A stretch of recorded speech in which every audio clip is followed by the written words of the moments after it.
No vídeo de hoje a gente vai falar sobre o momento de uma força. Eu sou o João Gabriel e você está no canal de JG. Roda a vinheta.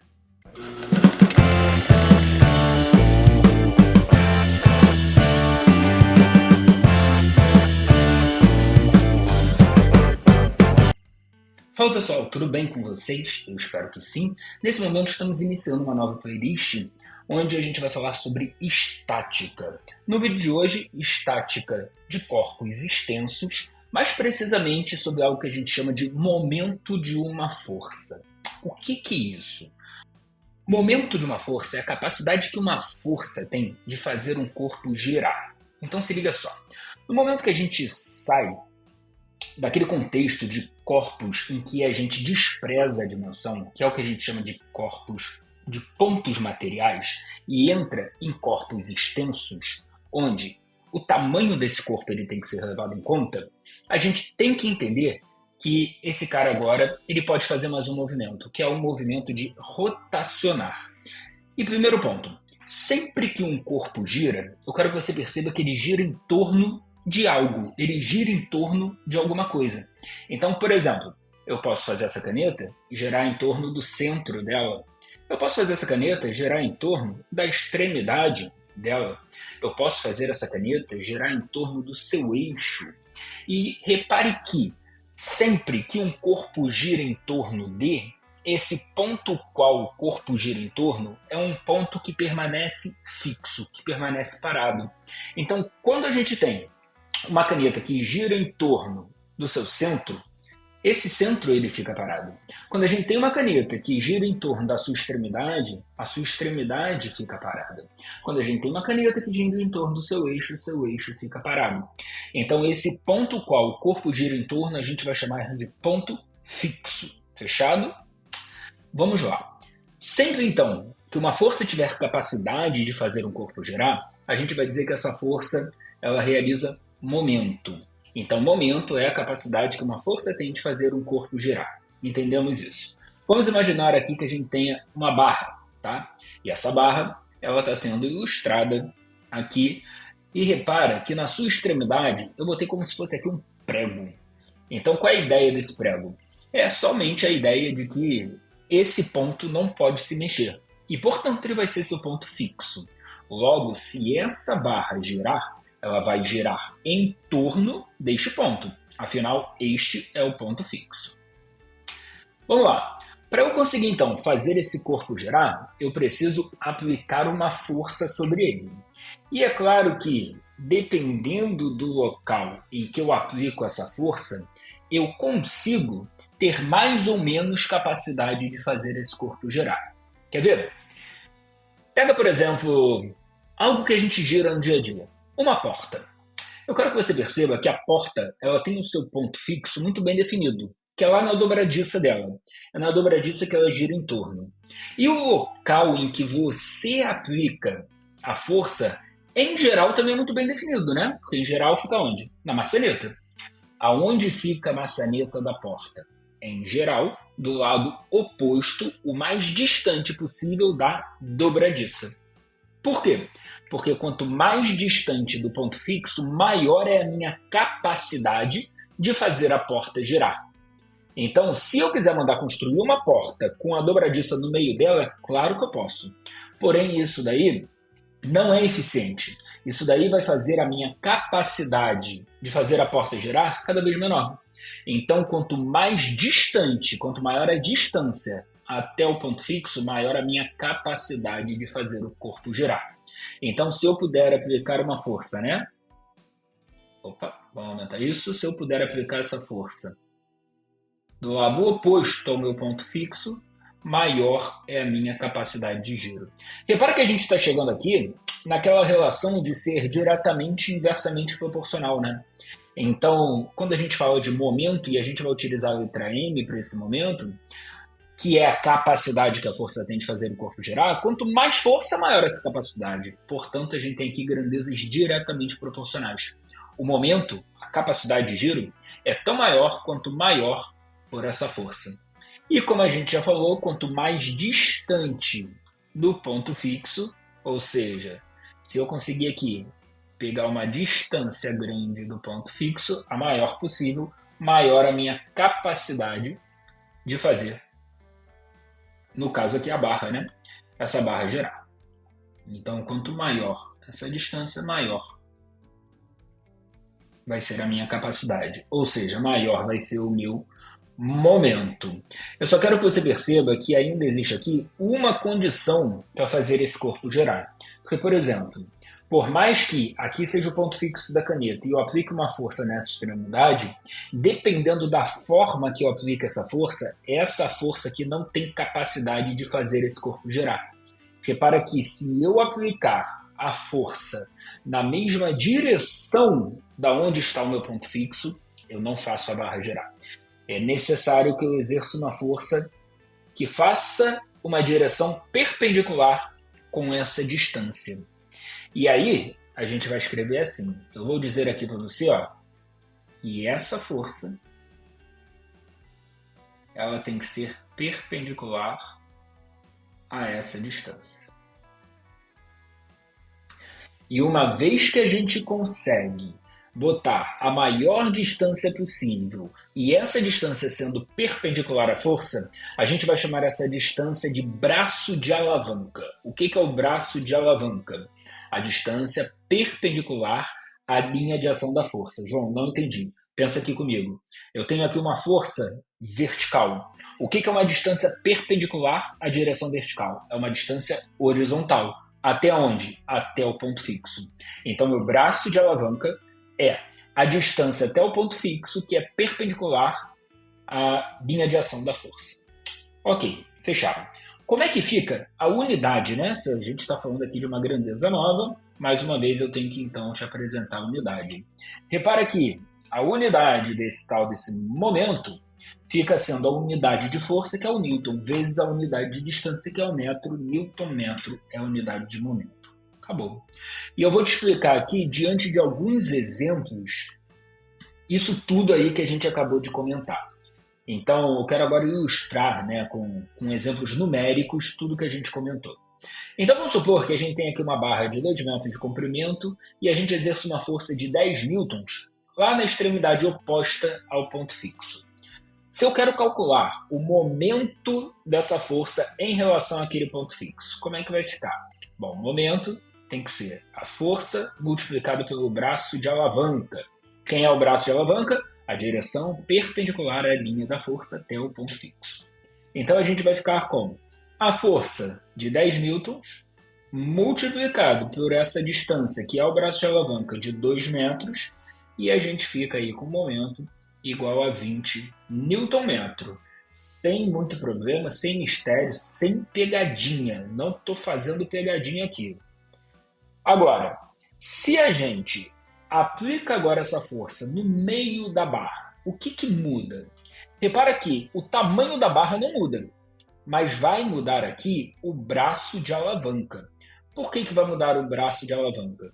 Porque esse braço de alavanca tem que ser a distância da linha de ação da força. Onde que está a linha de ação da força? Essa vertical aqui, ó.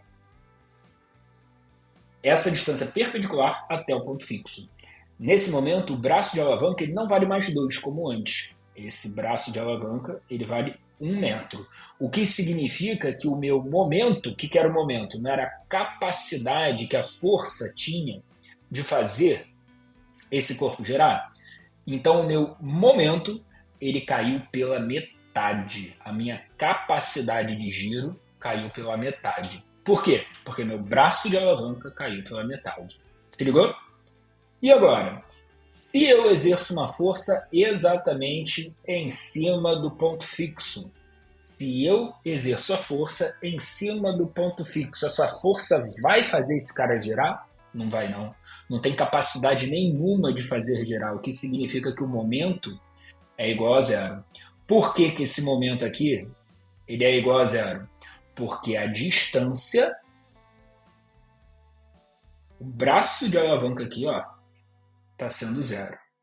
Repara que se a gente agora fizer uma força na direção do ponto fixo, essa força também não realiza o momento, essa força também não tem capacidade de fazer o corpo girar, o que significa que seu momento também é zero. qual é a justificativa aqui? A justificativa é de que essa força ela não é perpendicular à distância, né? Ela é paralela. E com isso também não existe, então, um braço de alavanca. Ficou claro o que é esse momento, então? Então, o momento, a capacidade que uma força tem de fazer o corpo girar. É só isso. Para você fazer um corpo girar, é necessário que você bote força no corpo e que você tenha aí um braço de alavanca. Fechado? Com isso, eu quero que você perceba o seguinte. Até então, quando eu te perguntava se um corpo está em equilíbrio, qual é a condição para que ele estivesse em equilíbrio? Você me respondia que a força resultante era igual a zero. O que era verdade até então. Mas nesse momento isso deixa de ser verdade. Quer ver? Observa aqui este corpo. Imagine que a gente tenha uma força, por exemplo, horizontal, para a direita, de 10 newtons atuando sobre esse corpo. Beleza. E tenha também uma força horizontal para a esquerda, também de 10 newtons atuando sobre esse corpo. Cara, pergunta. Quanto vale a força resultante sobre esse corpo? Naturalmente você tem que me responder que é zero. Mas se eu te pergunto, esse corpo então permanece parado? Sua resposta tem que ser que não. Por que não?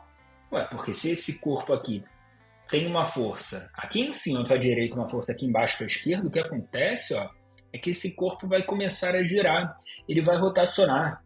Então agora, força resultante ser igual a zero, isso não me garante que o corpo permanece em equilíbrio, paradinho. Só me garante que o corpo ele não anda.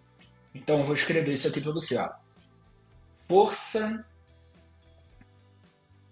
resultante nula me garante que o corpo ele não anda. Vou aumentar, porque eu sei que você não está enxergando nada dessa letrinha aqui. Vamos ver. Botar tamanho 20. Então, força resultante nula, o corpo não anda. Repara que se eu tenho aqui essas duas forças atuando, a resultante é nula, o corpo não anda, mas ele gira. O que faz com que eu tenha que ter aqui uma outra condição, então. Qual é a condição? A condição é que não só a força resultante seja zero, mas o momento resultante ele também vai precisar ser zero. Então agora, o momento resultante nulo, o que é o momento? Não é a capacidade que uma força tem de fazer um corpo girar? Se esse momento, então, ele é nulo, significa que o corpo ele não gira, porque você não tem uma capacidade resultante de fazer o corpo girar. E dizer que o momento resultante é nulo vai ser o quê? Quando que uma força resultante é nula? A força resultante ela é nula quando você tem forças em sentidos opostos se cancelando. Para forças em sentidos opostos se cancelarem, é necessário que tenha o mesmo módulo. Mas agora, quando a gente fala de giro, repara que não é coerente eu falar que um corpo ele gira para a direita e para a esquerda, né? Porque quando um lado vai para a direita, o outro vai para a esquerda.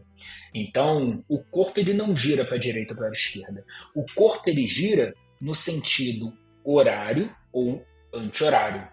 O que seria, então, o momento resultante nulo? Seria o momento das forças que fazem girar no sentido horário ser igual ao momento das forças que fazem girar no sentido anti-horário.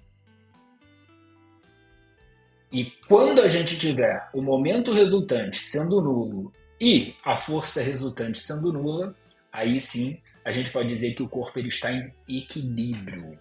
E só para não passar batido, quando a gente fala de equilíbrio, a gente tem alguns tipos, tá? De equilíbrio.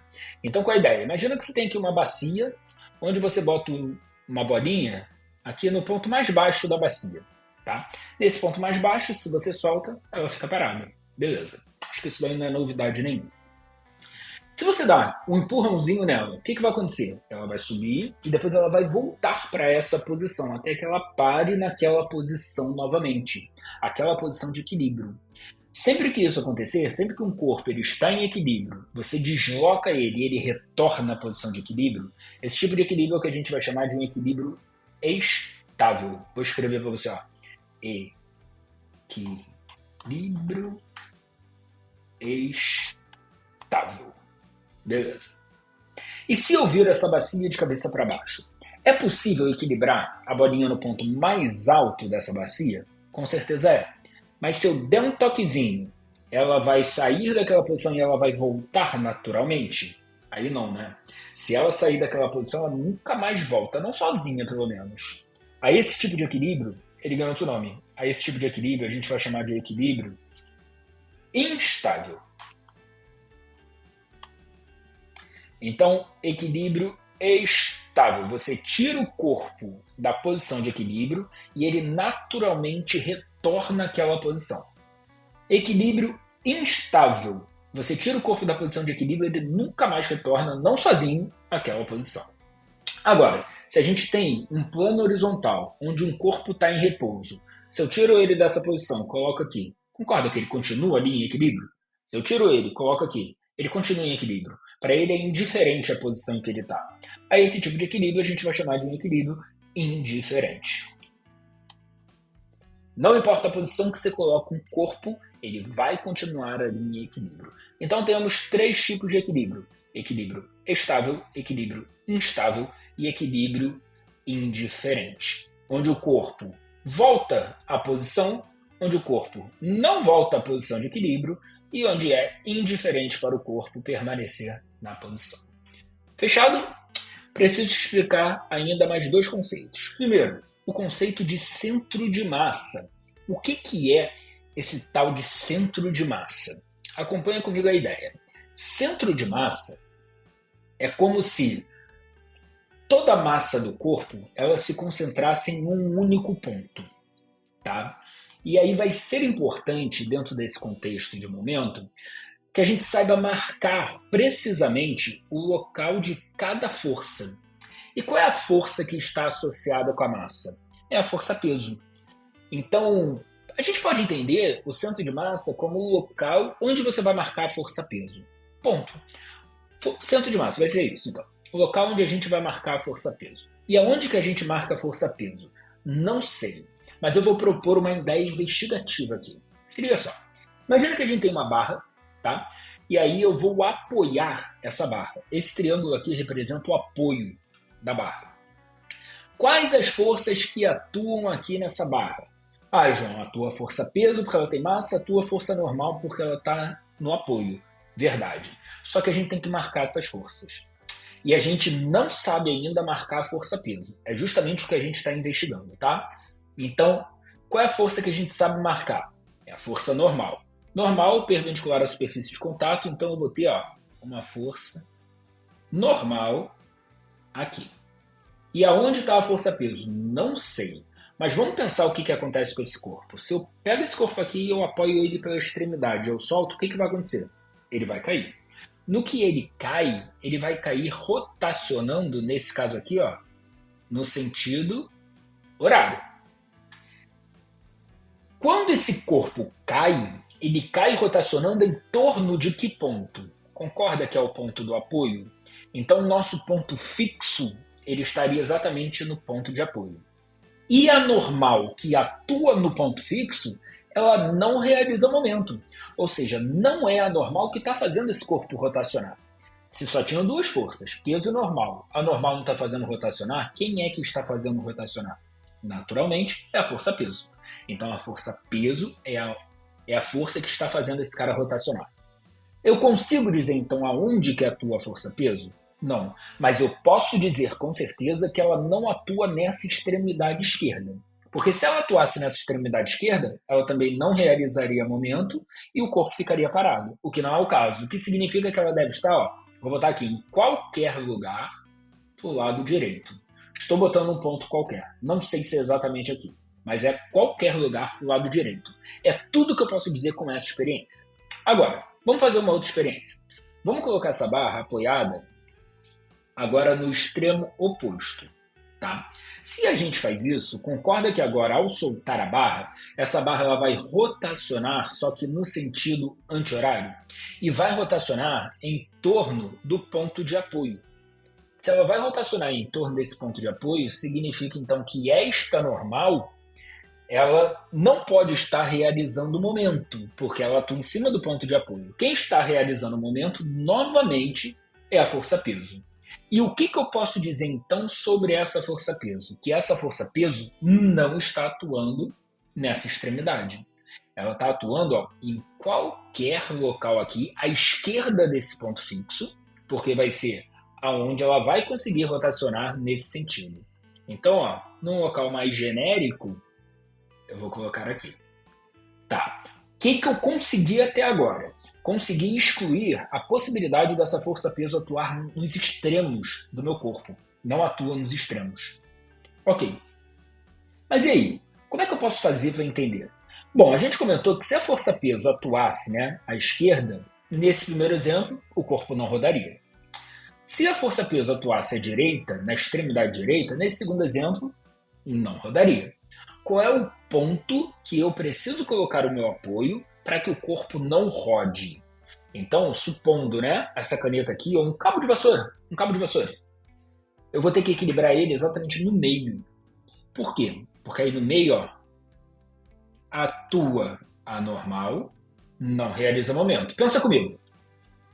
Se a gente tivesse, considerando aqui nosso ponto fixo, se a gente tivesse a força-peso atuando à direita do ponto fixo, o que iria acontecer? Concorda que é exatamente o primeiro caso aqui, em que o corpo iria girar no sentido horário? Se a força-peso atuasse à esquerda, iria acontecer o segundo caso, onde o corpo iria girar no sentido anti-horário. Se não atua nem à direita nem à esquerda desse ponto, a única conclusão é força-peso atua exatamente aqui no meio. E com isso, a gente entende aonde atua o centro de massa desse corpo. O centro de massa nesse corpo está exatamente no seu centro geométrico. Agora, pensa comigo, se isso aqui é um cabo de vassoura, a gente tem que equilibrar no meio. Mas se a gente tivesse aqui a vassoura completa, com a piaçava, a parte que varre, coloquei aqui. Será que se eu botar exatamente aqui no meio do cabo, eu vou conseguir equilibrar? Não, não vou. Eu vou precisar agora apoiar esse corpo mais voltado aqui, para a direita para poder equilibrá-lo. E com isso, a força normal atuando aqui,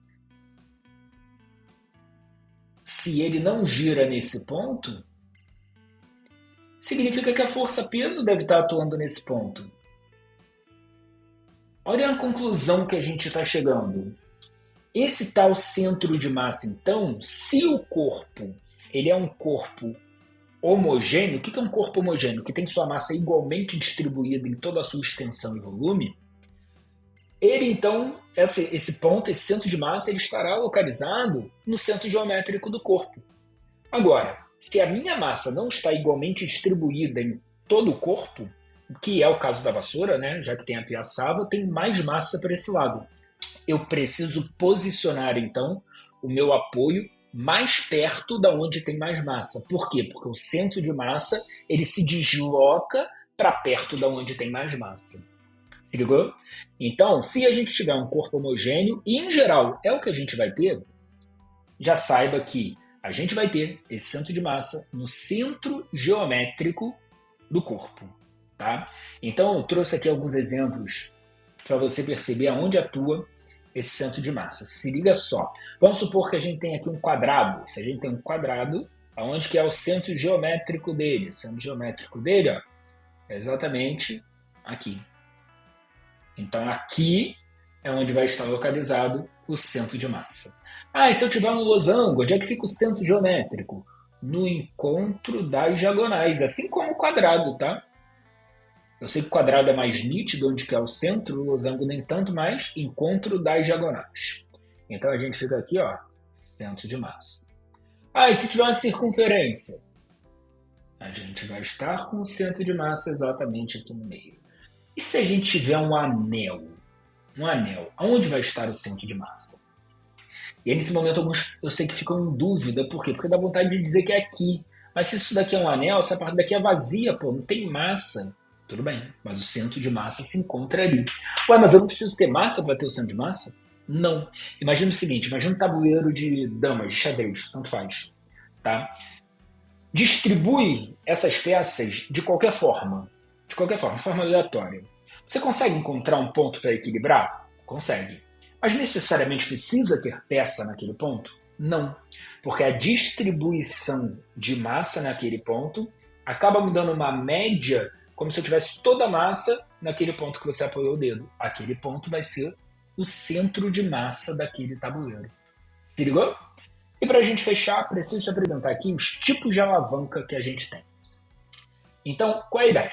Imagina que você vai levantar um objeto muito pesado, só que apenas no braço você não consegue. O que é necessário? Você fazer uma alavanca. Então, tu enfia ali uma barra de ferro e um apoio e tu faz uma alavanca com essa barra. Tá? Quais as forças que atuam nesta barra? Acho que você vai concordar comigo que você vai ter aqui, ó, a normal. Para eu erguer essa pedra, eu preciso exercer força aqui desse lado, e aí eu já vou te dizendo aqui os nomes. A força que você mete a mão na barra para fazer é chamada de força potente. E acho que você vai concordar comigo que essa pedra gera uma força de resistência nessa barra, aqui para baixo, né? Essa daqui é chamada de força resistente. Então você, em toda alavanca, se você precisar nomear essas alavancas, você vai precisar encontrar esses 3 pontos. O ponto onde atua a força potente vai ser chamado de ponto potente. O ponto onde atua a força resistente vai ser chamado de ponto resistente. E o ponto fixo, esse você já sabe o que é. Nesse caso daqui ele fica aqui no apoio, né? Nosso ponto fixo. Aí você vai observar qual desses pontos está no meio. Nesse caso, é o ponto fixo. Então essa alavanca ela vai ser chamada de interfixa. Inter significa que está entre, né? No meio. Então ponto fixo no meio, interfixa. E se meu ponto potente estivesse no meio, ela se chamaria interpotente. E se for meu ponto resistente? Interresistente. Botei as 3 aqui para você. Ó. O que é interfixa? A alavanca cujo ponto fixo está entre a força potente e a força resistente. A interpotente, a alavanca cuja força potente está entre o ponto fixo e a força resistente.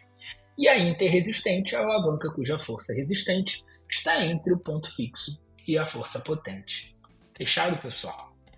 Bom, qualquer dúvida, comenta aqui embaixo, vai ser um prazer te responder. Não esqueça de curtir aqui o vídeo, de se inscrever no canal e de ativar as notificações para você ficar por dentro de todos os vídeos conforme eles forem saindo, ok? Não esqueça também de compartilhar esse vídeo com quem vai fazer vestibular, com quem precisa daquele reforço em física. A gente se vê no próximo vídeo. Beijo, tchau, tchau.